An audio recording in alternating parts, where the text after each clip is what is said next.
Welcome back everyone to the final portion of my resin casting tutorial. As you can see, my resin cast has completely dried. It is nice and shiny, and you can also see my fingers through it. This is because I did a translucent casting. If you did an opaque one, you don't need to do the following step, but because mine is see-through, we have to put a backing to it. If you're doing a clear cast and want to do something very specific like an eye, you will have to paint the back. If you want to get a specific color that you can't find in a paper form, you might want to paint it. Or if you're doing a certain effect or whatever, you can paint it with acrylic paint.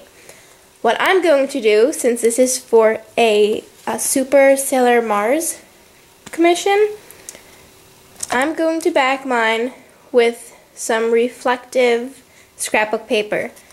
The back of this paper is white, and I'll show you the difference between the two. So if I use the white background, this is what your heart will look like. Now if I use the reflective side, and if you can't find a reflective scrapbook paper, you can always use tin foil. But this is what it looks like now. You see how it catches the sun? This is what I like to use for my brooches. If you're not making a Sailor Senshi brooch and you don't want that, you don't have to do that. But another thing I like to do, because it is a brooch and I definitely do not want the white side of the paper to show at all, I just cut out some felt that matches and just put it over to cover up the entire back. What I use to glue on my backing is just some clear gel tacky glue. Again, you can use acrylic paint to paint it. You can use scrapbook paper like I do. You can use tin foil if you need a reflective background. If you're using resin casting for armor, I don't suggest putting any felt on the back.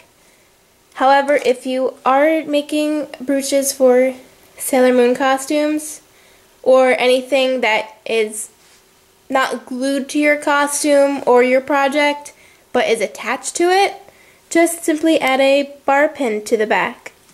Don't put it in the middle, because it's the weight of the brooch will pull it downwards. You always want to put it at the highest most point. That way it's hanging from the highest point, so all of the weight is coming down instead of it going like this and the whole thing flopping over. Well, I hope this tutorial has been very helpful to you. If you have any questions whatsoever, again, please don't hesitate to ask. I will do my absolute best to help you. And if I have any other tutorials regarding coloring, I will definitely put them up. I just have to do some experimentation. But here you go. That's pretty much what the end result will look like. And thanks again for watching. Happy casting and good luck.